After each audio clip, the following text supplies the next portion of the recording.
Hello students, तो आज मैं आप सभी को क्लास 9th के चैप्टर नंबर 2 पॉलिनोमियल्स की एक्सरसाइज 2.3 का क्वेश्चन नंबर 4 का फर्स्ट पार्ट करवाने जा रही हूं। हमें दिया है factorise 12x square minus 7x plus 1।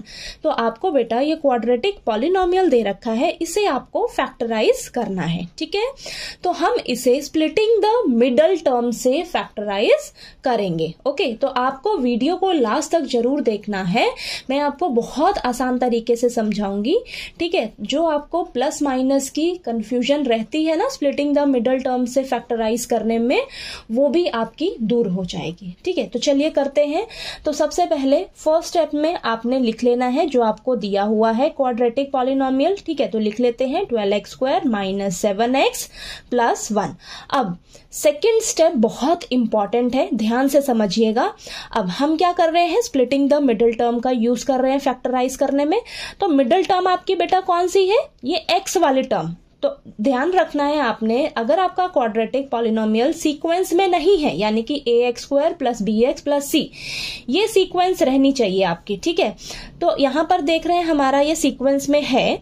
अब आपकी जो मिडिल टर्म होती है बेटा, वो x वाली जो टर्म होती है ना, वो आपकी मिडिल टर्म होती है। तो आपको क्या करना है, इसे स्प्लिट करना है। ठीक है, मिडिल टर्म को स्प्लिट करना है। स्प्लिट करना है यानी कि यहां पर हमारे पास इसकी जगह दो टर्म्स लिखी जाएंगी। ठीक है, अब वो कैसे करेंगे, ध्यान से समझिएगा। सेकंड स्टेप बहुत इंपॉर्टेंट है। आपने क्या करना है, अब ये जो मिडिल टर्म है ना आपकी, बीच वाली जो x वाली टर्म है, इसके आगे नंबर देखना है आपने। नंबर क्या है मेरा 7। अभी प्लस माइनस को भूल जाइए। ठीक है, क्या नंबर है आपके पास, 7 है। ठीक है, आपने क्या करना है, सभी टर्म्स को एज इट इज उतार लेना है साइन के साथ। बस इस नंबर की जगह एक ब्रैकेट लगा देनी है। समझ आया मैंने क्या बोला?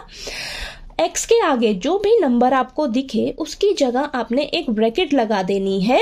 बाकी सभी टर्म्स को आपने एज इट इज उतार लेना है। देखिए जरा, 12x स्क्वायर और ये जो साइन है ना, माइनस का साइन है, तो ब्रैकेट के बाहर आपने ऐसे लिख लेना है। ठीक है, प्लस का है तो प्लस लिख लीजिए, और 7 की जगह मैंने ब्रैकेट लगाया है। 7 के साथ x मल्टीप्लाई में है तो ब्रैकेट के बाहर ये मल्टीप्लाई में x plus 1 as it is. Clear हुआ? अब इस 7 की जगह ना बेटा, 7 की जगह यहां पर दो नंबर आएंगे आपके पास। ठीक है, यहां पर दो नंबर आएंगे।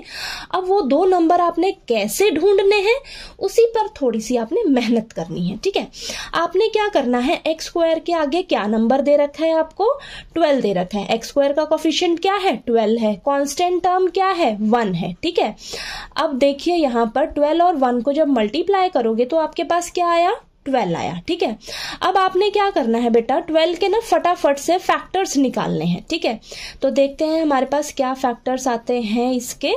तो हमारे पास फैक्टर्स निकले हैं 2 इंटू 2 इंटू 3, ये फैक्टर्स आए हैं हमारे पास।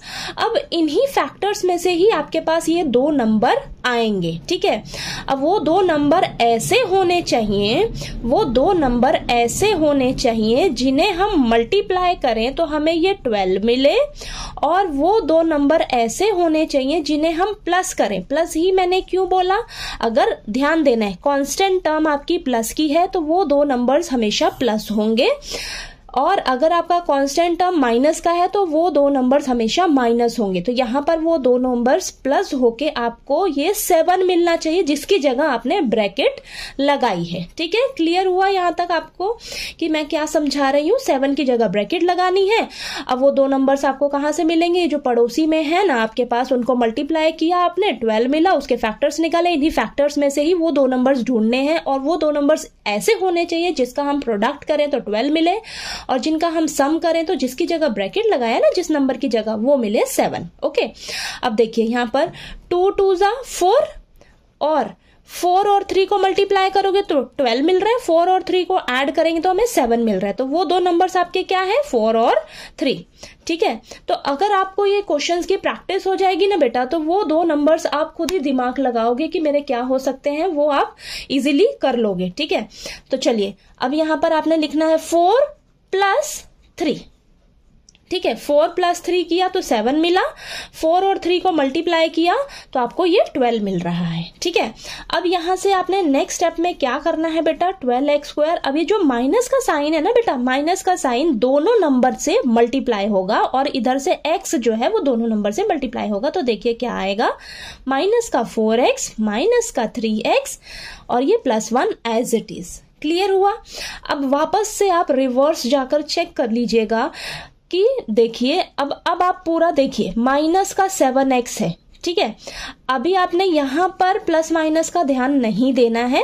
ठीक है, अब आप दोबारा से जाकर देखिए, -7x की जगह आपने ये जो 2 टर्म स्प्लिट करके लिखी है, क्या वो आपकी करेक्ट है? चेक करिए, माइनस का 4x माइनस का 3x, क्या बना आपका, माइनस का 7x। मिल गया ना ये? ठीक है, ठीक।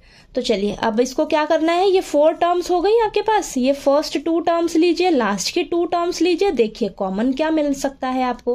तो यहाँ पर 4x कॉमन मिल रहा है और ये 3x - 1, और यहाँ से माइनस का 1 कॉमन मिल रहा है, 3x - 1, 3x - 1 दोनों के पास है, कॉमन ले लिया और 4x - 1 बचा। तो ये आपका आंसर है। ठीक है, तो देखिए आपके पास ये क्वाड्रेटिक पॉलिनोमियल थी, इसे हमने फैक्टराइज किया है स्प्लिटिंग द मिडिल टर्म से। ठीक है, कोई भी डाउट आया आपको तो प्लीज आप मेरे से पूछ लीजिएगा। ठीक है, और अगर ये वीडियो अच्छा लगे तो प्लीज वीडियो को लाइक कीजिए, शेयर कीजिए और ज्यादा से ज्यादा सब्सक्राइब कीजिएगा चैनल को। Thank you so much.